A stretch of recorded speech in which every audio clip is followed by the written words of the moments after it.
इस वीडियो के अंदर गाइस हम लोग बात करने वाले हैं टीडीएस और टीसीएस की रेट्स के बारे में जो 1 अप्रैल 2023 से यहाँ पे एप्लीकेबल होगी। तो देखिए बजट 2023 के अंदर काफ़ी सारे चेंजेस आए हैं और रिसेंटली यहाँ पे 1 अप्रैल से ये एप्लीकेबल हो जाएगा। तो ये चीज़ें जानना ज़रूरी है कि कौन सी रेट से किस पर्पज़ के लिए आपका टीडीएस वगैरह कटने वाला है। तो गाइस पूरा वीडियो यहाँ पे जरूर देखिएगा, बहुत ही ज़्यादा हेल्पफुल रहने वाला है। तो देखिए गाइस सबसे पहले हम लोग ना बजट 2023 के यहाँ पे अमेंडमेंट्स को जान लेते हैं कि टीसीएस और टीडीएस की रेट्स में क्या क्या बदलाव हुआ है, स्पेशली इन बजट 2023। तो देखिए पहला बदलाव तो ये हुआ है जो सेक्शन 194N था, जहाँ पे अगर आप बैंक से जो है कैश विड्रॉल करते हैं तो एक पर्टिकुलर लिमिट जो थी 1 करोड़ की लिमिट हुआ करती थी कि 1 करोड़ की बियॉन्ड लिमिट के ऊपर आपका टीडीएस यहाँ पे करता था। तो गाइस अब ये जो लिमिट है वो 3 करोड़ की गई है, लेकिन इंडिविजुअल पर्सन के लिए नहीं, कोऑपरेटिव सोसाइटी के लिए, क्योंकि कोऑपरेटिव सोसाइटियों का भी यहाँ पे बैंक्स के अंदर अकाउंट्स वगैरह होता है, तो वो भी अगर कैश विड्रॉल करते हैं मोर देन 3 करोड़ रुपीज़ तो उनके ऊपर भी ये 194N बेसिकली लग जाएगा। साथ में गाइस यहाँ पे गवर्नमेंट ने टीसीएस ऑन द जो फॉरेन रेमिटेंस था अदर देन पर्पस जो एलआरएस स्कीम के अंदर जो आप यहाँ पे जो है इंडिया से बाहर जो है आईएनआई टू डॉलर के अंदर कन्वर्ट करके पैसा भेजते थे, फिर आप मान लीजिए चाहे बाहर घूमने जा रहे हो या फिर कोई भी और अदर पर्पस हो अपार्ट फ्रॉम द एजुकेशन, तो वहाँ पे जो टीसीएस की जो रेट है पहले हुआ करती थी सिर्फ 5%, वो अब कर दी है 20%, यानी कि बाहर घूमना अब महंगा हो चुका है। टीसीएस आपका सीधा 20% से कटने वाला है इंस्टेड ऑफ द 5%। और अगर आप यूएस के स्टॉक्स वगैरह भी बाय करते थे तो वहाँ पे भी आपका टीसीएस पहले 7 लाख की लिमिट के बियॉन्ड करता था 5%, अब गाइस कोई भी थ्रेशोल्ड लिमिट नहीं है और सीधा यहाँ पे 20% कटने वाला है। इसके अलावा गाइस जो लोग यहाँ पे ऑनलाइन गेम्स खेलते थे, चाहे रमी हो गया, ड्रीम 11, फैंटेसी क्रिकेट वगैरह हो गया, कुछ भी हो गया, वहाँ पे गवर्नमेंट ने कोई भी थ्रेशोल्ड लिमिट नहीं दे रखी है। अब आप जितनी भी यहाँ पे ऑनलाइन गेम से अर्निंग करेंगे उसके ऊपर फ्लैट यहाँ पे आपका 30% बेसिकली टैक्स कटने वाला है हर साल, चाहे वो आप सिंगल अमाउंट के अंदर विनिंग कर रहे हो या फिर एग्रीगेट में कर रहे हो, कोई भी थ्रेशोल्ड लिमिट नहीं है, हर अमाउंट के ऊपर आपका कटने वाला है। इसके अलावा इस गवर्नमेंट ने जितने भी यहाँ पे डिबेंचर जो लिस्टेड डिबेंचर थे पहले यहाँ पे टैक्स एग्जम्प्ट कर रखे थे उनको वापस यहाँ पे जो है रिमूव कर लिया, यानी उसके ऊपर टैक्स लगने वाला है।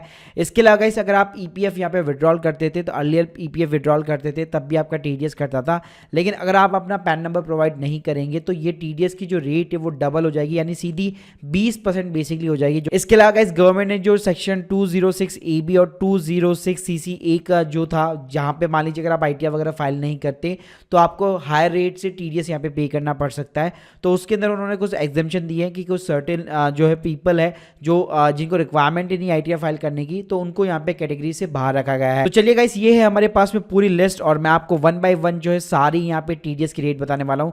तो पहले अगर मैं सैलरी की बात करूँ तो देखिए स्लैब रेट के अकॉर्डिंग यहाँ पे टीडीएस आपका कटने वाला है, घबराने वाली बात नहीं है। और अच्छी बात तो ये है कि न्यू टैक्स रिजिम यहाँ पे जो है लॉन्च की गई है, यानी 7 लाख तक अगर आप यहाँ पे अगर न्यू टैक्स रिजिम अडॉप्ट करोगे तो वहाँ तक तो आपका टीडीएस कटेगा ही नहीं।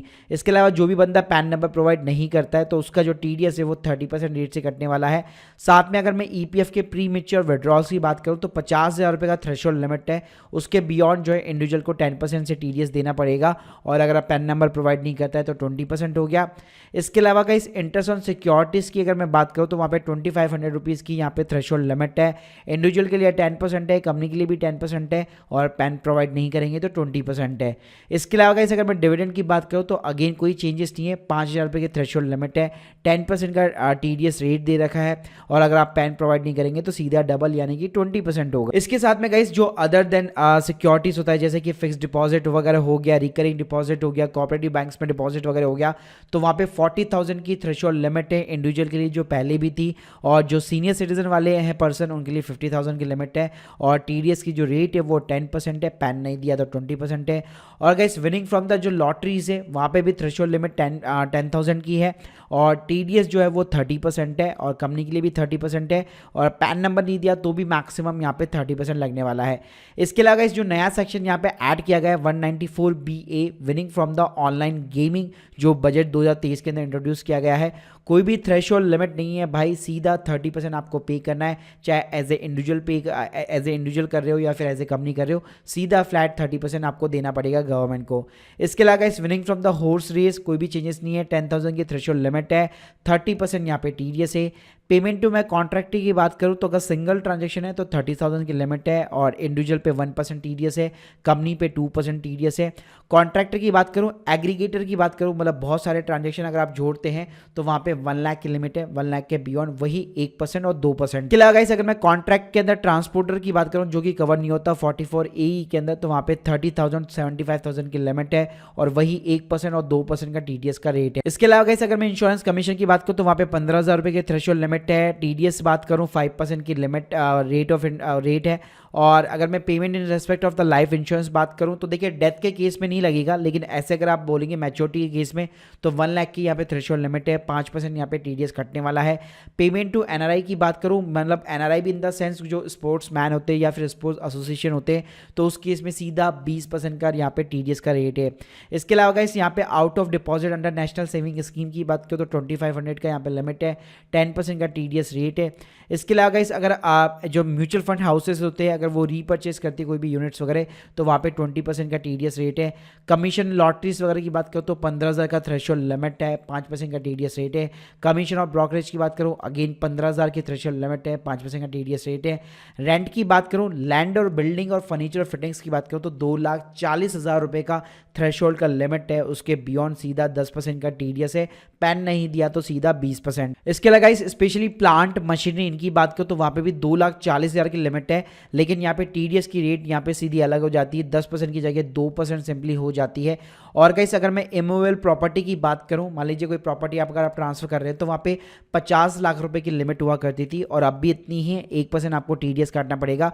बस यहाँ पे हल्का सा चेंज ये आ रखा है कि अब यहाँ पे जो आपको वैल्यू लेनी है वो बेसिकली स्टैम्प वैल्यू या फिर जो भी आप सेल कंसिडरेशन दे रहे हैं दोनों में से जो भी हायर होगा वो आपको वैल्यू लेनी पड़ेगी। इसके अलावा इस 194 IB की बात करूँ, लैंड और बिल्डिंग अगर रेंट पे दे रहे हैं तो 50,000 रुपये पर मंथ हो गया। इंडिविजुअल के लिए 5% का यहाँ पे TDS का रेट हो गया। और payment of the monetary consideration under joint development agreement है तो वहाँ पे 10% का TDS रेट हो गया। अगर मैं टेक्निकल सर्विसेज पे प्रोफेशनल फीस की बात करूँ तो 30,000 रुपये का थ्रेशोल्ड लिमिट है, वही 2% का TDS है, कोई भी इसके अंदर बदलाव नहीं है। और ऑल अदर केसेस के अंदर भी 30,000 रुपये की लिमिट है और लेकिन TDS की जो रेट है वो 2% की जगह 10% दे रखी है। इसके अलावा जो कई कंपलसरी एक्विजिशन हुआ करता था वहाँ पे 2.5 लाख की थ्रेशोल्ड लिमिट है, 10% का TDS रेट है। और इसके अलावा गाइस अगर आप देखेंगे तो यहाँ पे इंटरेस्ट अगर आप कमाते हैं किसी भी इंफ्रास्ट्रक्चर डेट फंड से, कोई भी NRI बंदा कमाता है तो 5% का बेसिकली रेट ऑफ वो है TDS का रेट। इसके अलावा गाइस अगर मैं payment of commission, brokerage, contractual fees, professional fees की अगर मैं बात करूँ to a resident person by individual और HUF who are not liable to deduct the TDS under section 194C जो ऊपर हम लोगों ने बात की 194H और 194J, तो वहाँ पे 50 लाख रुपए की थ्रेशोल्ड लिमिट है और 5% का TDS रेट है। वहीं पे गाइस कैश विड्रॉल की बात करो कोई भी चेंजेस नहीं है, वही सेम कहानी है। ITR फाइल नहीं करोगे 20 लाख की लिमिट है, 2% यहाँ पे बैंक काट लेगा। इसके अलावा 1 करोड़ की लिमिट है, ITR फाइल करोगे तो 2% बैंक काटेगा। और स्पेशली जो कॉर्पोरेटिव सोसाइटी थे उनके लिए 3 करोड़ की लिमिट दी गई है और 5% उनका यहाँ पे TDS कटने वाला है। इसके अलावा गाइस जो ई-कॉमर्स ऑपरेटर है अगेन वो 1% यहाँ पे TDS अपना काटते रहेंगे। और अगर मैं बैंक्स की बात करूँ specially for the senior citizen तो जो भी स्लैब के अंदर वो फॉल करेंगे सीनियर सिटीजन उसके अकॉर्डिंग यहाँ पे उनका TDS कटेगा। इसके अलावा इस परचेज ऑफ गुड्स की बात करूँ 50 लाख के ऊपर अगर आप गुड्स परचेज करेंगे 0.1% का आपका TDS कटेगा। इसके अलावा इस यहाँ पे ये सेक्शन और बड़ा इंटरेस्टिंग है परक्यूसिट वाला, अगर आपको कुछ भी फ्री में मिलता है, फ्रीबीज मिलती है एज ए प्रोफेशनल, जो डॉक्टर्स वगैरह को फ्री सैंपल्स वगैरह मिलते रहते हैं, अच्छे खासे इन्फ्लुएंसर को यहाँ पे ट्रिप्स वगैरह मिलती रहती है, तो वहाँ पे भी 20,000 की यहाँ पे थ्रेशोल्ड लिमिट है और सीधा 10% जो है TDS कटने वाला है। वर्चुअल डिजिटल असेट यानी कि क्रिप्टो करेंसी पहले भी आ चुका है, 50,000 रुपये की थ्रेशोल्ड की लिमिट है, अदर्स के लिए 10,000 है, 1% TDS कटने वाला है। NRI को कोई भी पेमेंट करोगे तो यहाँ पे double taxation avoidance act rate है बेसिकली। इसके अलावा गाइस इनकम फ्रॉम द जो बिजनेस यूनिट्स होती है जैसे रीट्स वगैरह हो गया तो उनके केस में 10% का TDS। तो गाइस इस तरह से ये पूरी की पूरी लिस्ट बनी हुई है जो मैं लिस्ट आपको डिस्क्रिप्शन बॉक्स के अंदर भी बेसिकली प्रोवाइड कर दूंगा, जिसके थ्रू आप इजीली यहाँ पे किसी भी ट्रांजेक्शन का जो है TDS का रेट यहाँ पे आसानी से पता कर सकते हैं। मेजर जो चेंजेस थे वो मैंने आपको ऑलरेडी बता चुका हूँ। मेजर चेंजेस जैसे हम लोगों ने बात की, एक तो 20% यहाँ पे TCS हो चुका है फॉरेन ट्रैवल के ऊपर, और अदर देन जो भी पर्पस अगर आप INR को डॉलर के अंदर कन्वर्ट करके भेजेंगे फॉर द US स्टॉक और for the any kind of the other purpose education के अलावा। और जो कोऑपरेटिव सोसाइटी है उनके लिए 3 करोड़ की लिमिट बन चुकी है। और जो ऑनलाइन गेम्स वगैरह खेलते थे कोई भी थ्रेशोल्ड लिमिट नहीं है, सीधा 30% का टैक्स जो है गवर्नमेंट को पे करना पड़ेगा और उसको रिफंड भी आप क्लेम वगैरह नहीं कर सकते। Guys hope you like this video, please subscribe channel. अगर आप लोग के कोई भी डाउट्स है कमेंट बॉक्स में जरूर बताइए। Thank you guys, thank you very much.